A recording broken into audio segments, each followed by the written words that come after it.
wananchi in this sector, but at the same time also gotten very important ideas that have come from the grassroots that are going to help us to improve our service delivery to the public. We have also had opportunity to listen to the security teams that we work together, from the assistant chief to the OCSs, and we think that this engagement is extremely important for us, even as we build teamwork among ourselves as sectors in the actors in the security sector.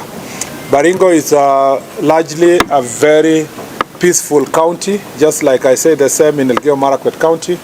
I know that incidences that happen in Baringo in a few corners are extrapolated sometimes, and many people believe or assume that every part of Baringo is in problems. I want to assure investors, tourists, that Baringo continues to be a very important destination with very different products, fantastic sceneries, lakes, rivers, hills, and we have birds and wildlife from Rimoy all the way to Lake Baringo, from Barwesa here to Lake Baringo to the other side of Lake Bogoria, and we continue to encourage many people to visit this county, a beautiful county.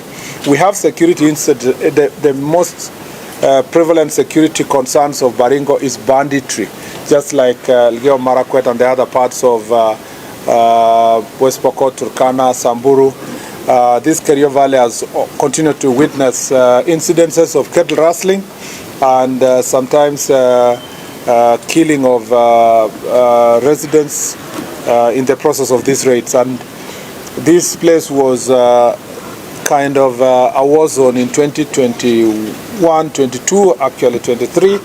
And a lot has been done since His Excellency the President has come to office, and the leaders who have been in office, led by the Deputy President, who was the Cabinet Secretary in this office, have done a lot of work. The security teams have done also a fantastic job in this county. And I want to tell you that just like other parts of Kerio Valley region, we have been able to pacify many places, including in this Baringo. The border of Baringo with Elgeyo Marakwet is now pacified. The border of Baringo with Tiatich and Laikipia is pacified in the Baringo South. The Baringo North, most parts of Baringo North are now living peacefully. The border of Baringo and Elgeyo Marakwet, especially in Kolo sub-county, most of the areas have been pacified. I just want to report that we have only incidences in few selected areas in Baringo North and Tiati constituency, which continues to be a bit of a challenge, especially Soimosoi division, which is also a ward, and particularly that Loruk area. And then we also have another problem in the corner of Elgeyo Marakwet and Tiati constituency in Baringo County. And of course we have a problem on the other side of Tiatich and Turkana, and also Tiatich and Samburu. So we continue witnessing few incidences of cattle rustling or banditry, where livestock is stolen and sometimes citizens are attacked. I want to thank the Operation Malisa Walivu for the work that has been done here and that we continue to do. In a number of incidences where livestock have been stolen, there has been tremendous recovery, including 2 weeks ago, and this is really very commendable. We have also reduced significant instances of loss of life, and this is also very commendable, except for situations where through operation bandits are eliminated in the process of exchange of fire with police officers. I want to say that we witnessed a very ugly incident early this year where also other criminals were moving their acts to the highway, and there was an incident or two that sort of highway robbery that was interlinked with also banditry. And I'm very happy that with the operation, I came here, we had a meeting with the security teams in Loruk, and I'm very happy for the work they have done. We have since turned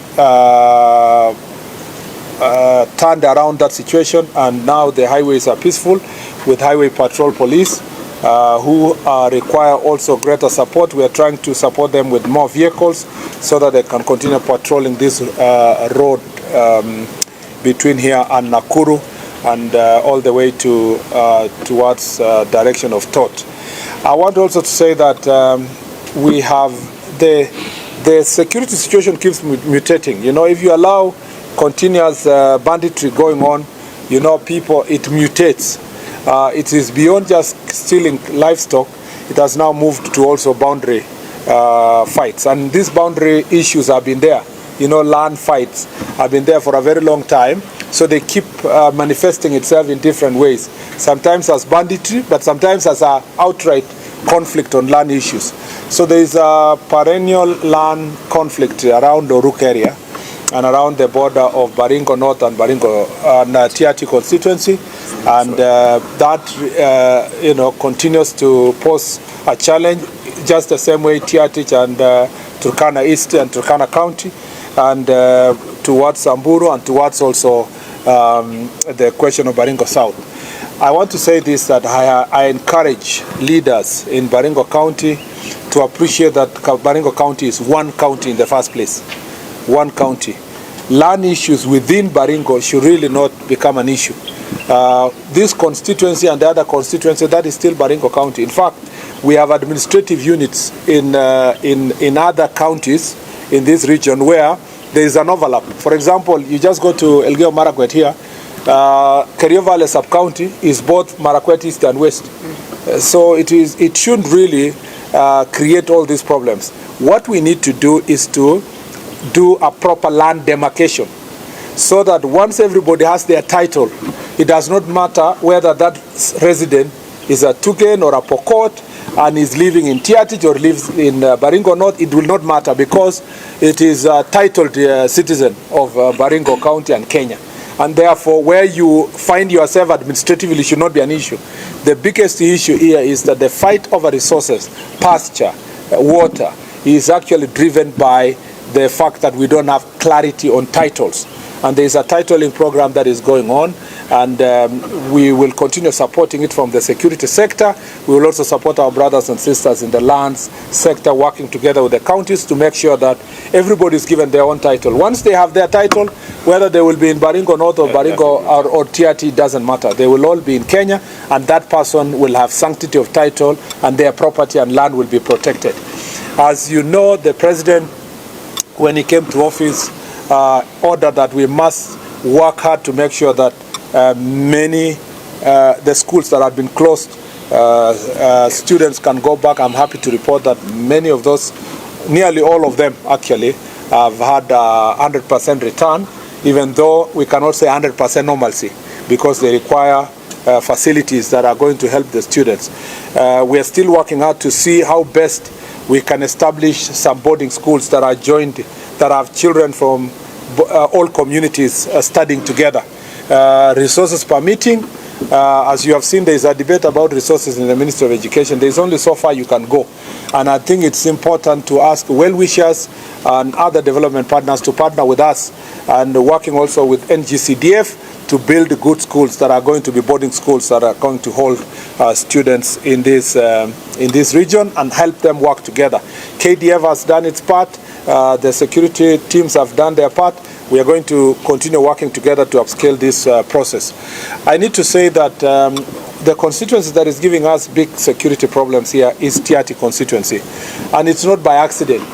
It's the reality that Tiati constituency is one of the most marginalized constituencies. The biggest problem there is that there are no schools, no roads, no health facilities, no everything, you know. The concentration of development is along one belt, along the urban areas, Chemalingot, here in Tangul Bay, and so there is need to open up the interior part of Tiatich.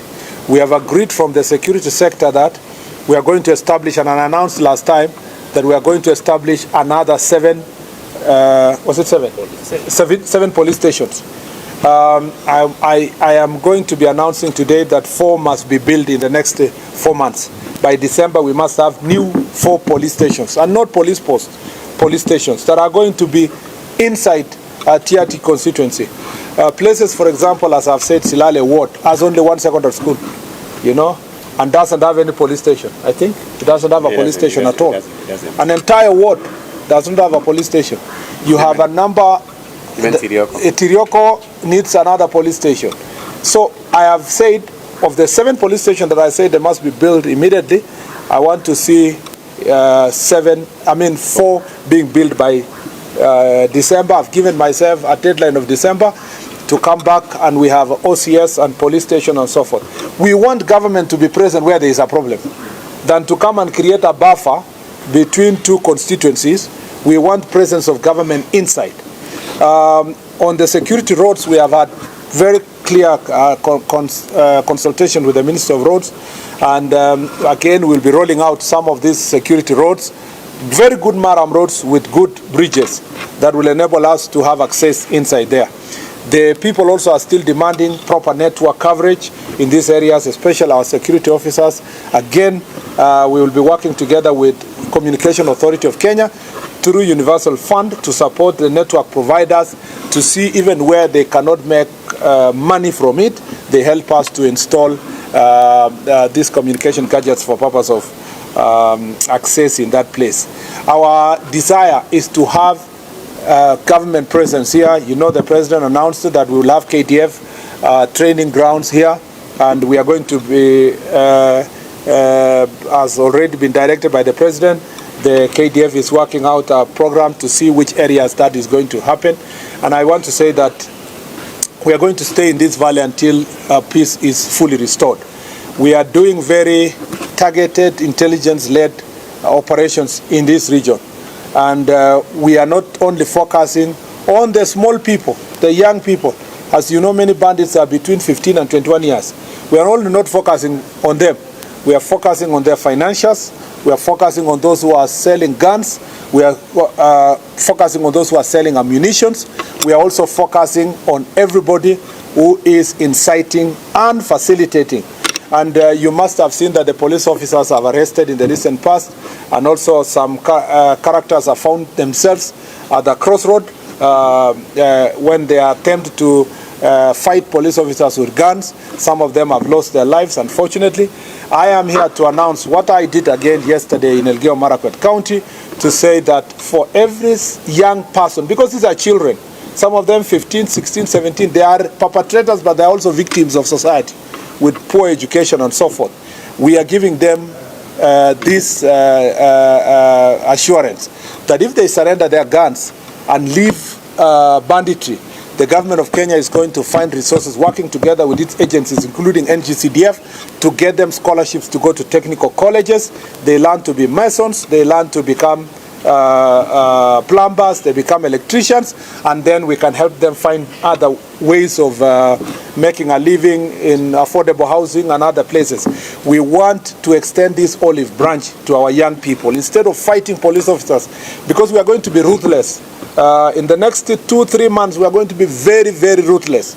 And we want them to tell them, surrender your guns, surrender ammunition, hand over to government, exchange it with a pen, exchange it with training, so that we can be able to change this valley.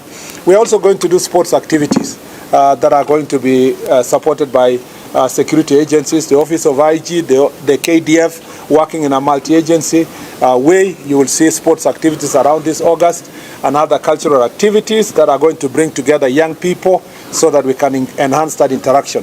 We have a very robust program in this Kerio Valley. We know that this problem has persisted for long.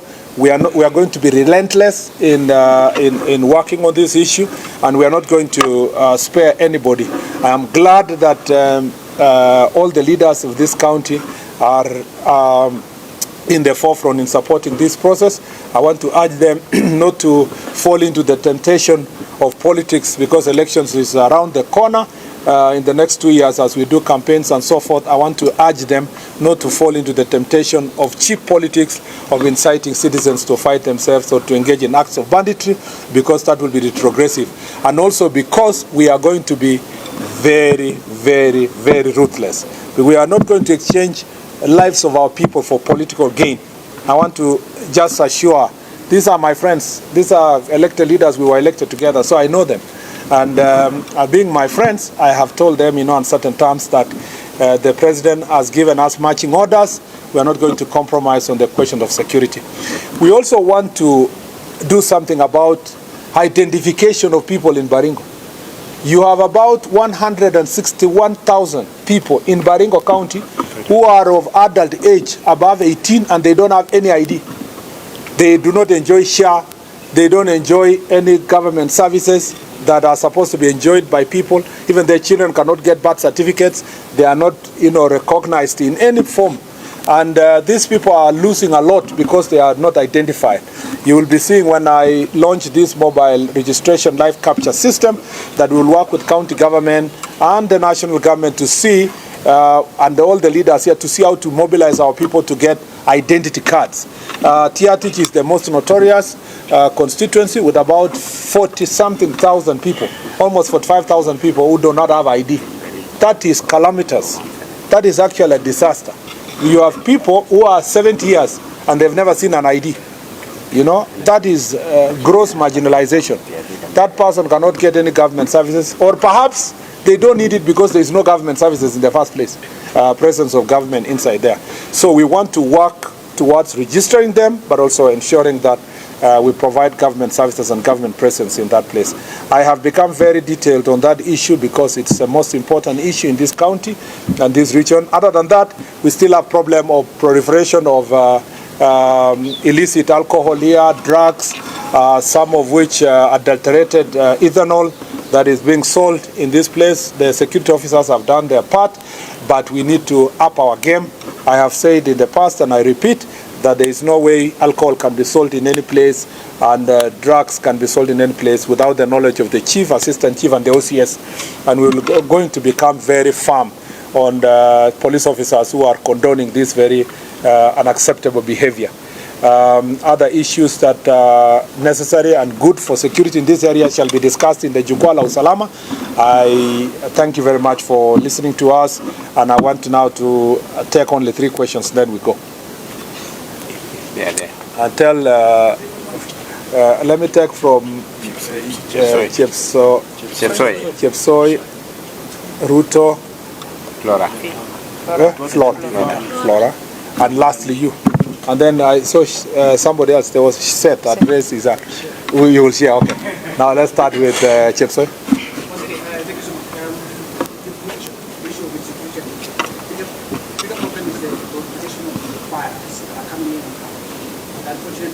Some bullets are coming from Kenya. Where is this and how will this one successful? No, some of the bullets that bandits have are sold by police officers. And that's a fact because we have rogue also police officers in different parts. You have rogue government officials who facilitate those. Again, targeted, intelligence-led investigations have led to a number of people who have been charged. Sometimes I think we need to be publicizing when we charge people for different crimes, and I think DIG, we need to do that more because people never get to know that there are some people who have been arrested for selling ammunition or selling guns, and some of them, their cases are on. Some have even been convicted. Some have even been fired from government offices.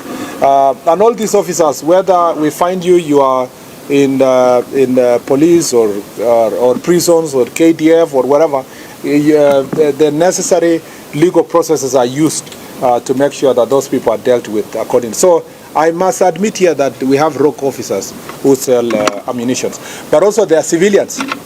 There are civilians who actually sell guns and sell bullets, including professionals, teachers, businessmen, political actors, and I have been very ruthless in the past to say this openly, and we will continue being so. I have warned some of them privately and some of them publicly, as depending on the security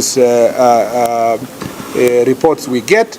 And I just want to consistently say here that we do not want to encourage selling of firearms in any part of our country, and let alone this county. And I have said this again, that the temptation usually when you have faced with bandits, the temptation is also if your area has been attacked, there is always a temptation from the local leadership to say, hata sisi tununue bunduki na tununue risasi, we also want to defend ourselves. And I am discouraging that temptation. I have been very firm. I have been very ruthless. In even my own village is not spared. You know, Mbobut is one of the places where we have security problems. And in the recent past, seen ruthless on everybody there and telling them that, you know, some places in Marakwet where it was peaceful, now people, because of attacks from neighboring counties, people want to also encourage themselves to arm themselves. We will not accept that. And I've told them we will not accept that. And every person who is, there's no justification that we have been attacked for many years. There's nothing like that.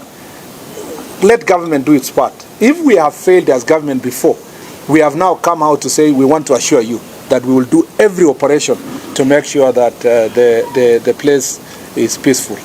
And the Cabinet Secretary for Interior does not speak for the sake of speaking.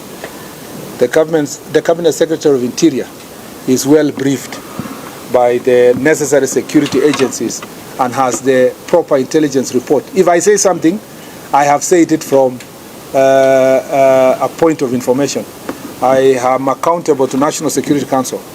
I don't just make statements in Baringo for the sake of it. I will be held into account by the President and by the National Security Council. So when I warn you, and I warn my people we live together here that, hey, take care, this corner, you are about to engage in acts that can jeopardize security of the country and your own region, I mean it.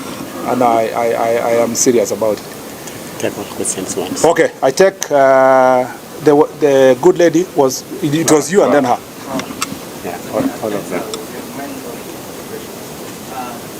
This is the first condition, but might be what can be what can be what that we have already achieved. Okay. And number two is that of the Maraga report on police information. What is the implementation of that report?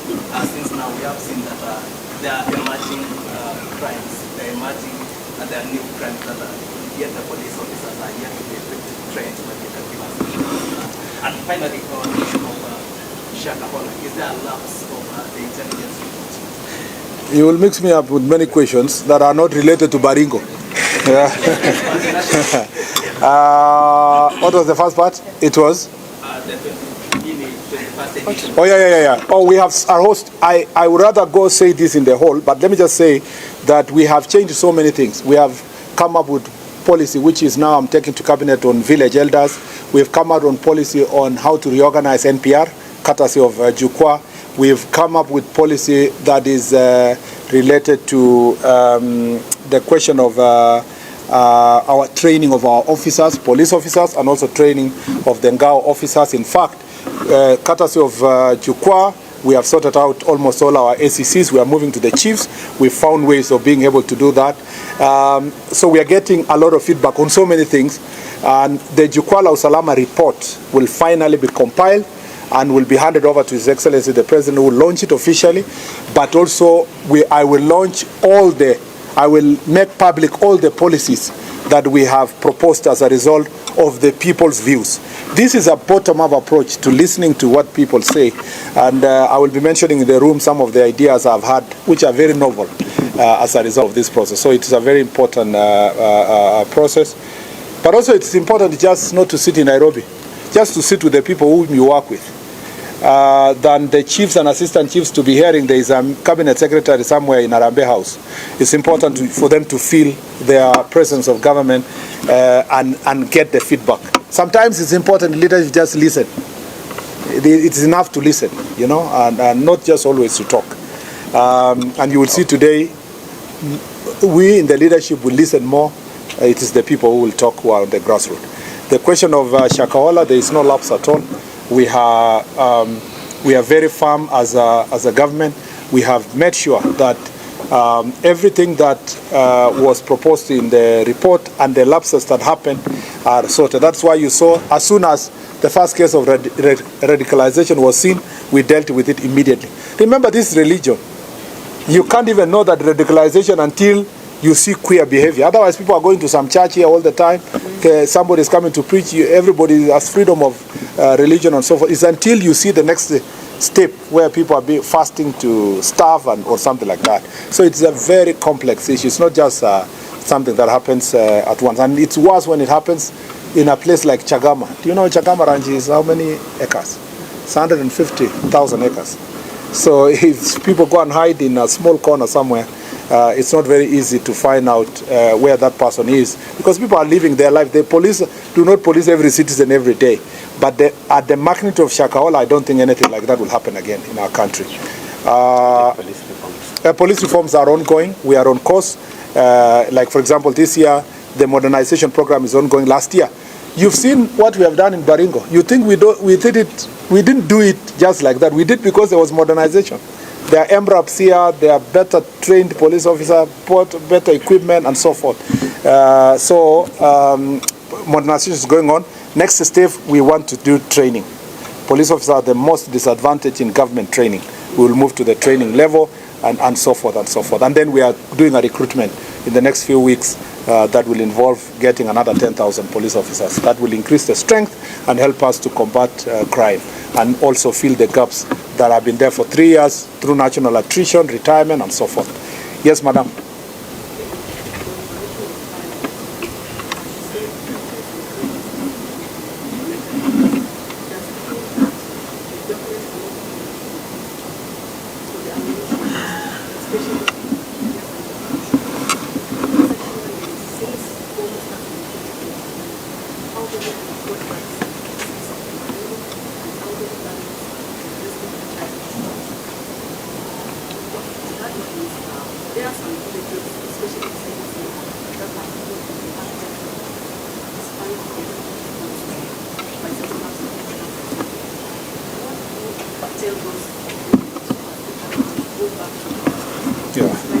The security operations, yeah. How will I remember all those ones? Yeah, okay, last one.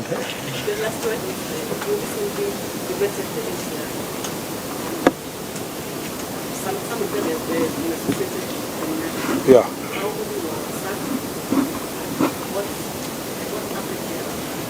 On the specific numbers, on your request on all specific numbers, the number of police officers, the number of cases that have been, guns that have been confiscated, the number of people, I will share that during the forum because it is documented. And then the NPR vetting is almost complete, and the training will have in this financial year. We were waiting to cross to the new financial year to get the resources. In the next 1 month, they will all go back for training. The ones we have recruited afresh, and the ones we have vetted afresh, the recruitment will fill the place where those we have discharged were occupying. Those who have committed acts of criminality, you know, some of them we have charged them. Somewhere we don't have enough evidence to charge them, but we know from an intelligence report we just discharge them, and then we replace them with new NPR. We also want to, as I told you, part of the policy that we changed because of Jukwaa la Usalama is the NPR policy. So we want to attach all NPR officers to a police post, a police station, or the next police camp, so that there is a greater level of accountability on their part. What else were you asking? Yes. Let me ask you, if police officer with that big MRAP today go to fight with bandits, yeah, and they are discharging many, 1,000 or hundreds of bullets, how will you account for that? No, I'm just saying, how will you account for that? Yeah, the thing is, if you have a rogue officer, they will always find a way of accounting for it. They'll tell you, today we went for operation, we used 1,000 ammunitions, and maybe they used 50. Then they sell 950. I'm just saying as an example. It's not like we have found such as, and we need to be frank as citizens, otherwise we'll be lying to each other. So if you get a rogue police officer, they have a way to get away, because that's a bush. You know, somebody has been fighting the whole day. You don't know how many bullets he has used. So the thing is always to use intelligence-led reports to get the ones who are rogue. And you know, the citizens will tell us. They'll tell you, niko na pesa kidogo, kuna ka officer anataka kuniletea kitu, and that information will come from community, and a lot of it where it has come from community, we have had to take disciplinary and legal action against the police officers. Yeah, and then we need community policing, we need cooperation, we need all these people to work with us to sort out this issue. Last one. Oh yeah, the Simosoy division and ward is has a challenge of the confidence of the residents to go back to the place. Yeah. So in part of our security meeting today, we were discussing how best that can be achieved. Maybe we need to create a clear buffer, you know, declare some of that areas to be disturbed and clear buffer, then people can know. Maybe we need to improve police station presence there instead of just operation team. There is something we need to do. Then we can now engage the community and tell them with all confidence, go back to your home. But one of the things that is giving us problem around Simosoy also is this titling issue. Yeah, if we succeeded, you know how vast it is. If we are able to succeed, everybody to get their title, it will help us deal with these bandits who come there and claim also ownership of land. Yeah. As I said, let me give you those numbers during the forum. Last one. Two quick ones. First, the IPO has released very detailed report. I know you has come to Yes, yes. despite that you engage with the property. It's squarely linked with the police. They say the only ones the police use is proportionate force against the protesters. Two, there's still an uproar and some person very well know that people who are displaced because of banditry and criminality that we have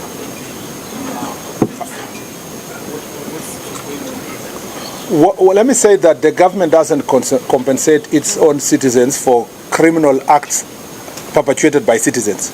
We have no government policy for that. We have no budget.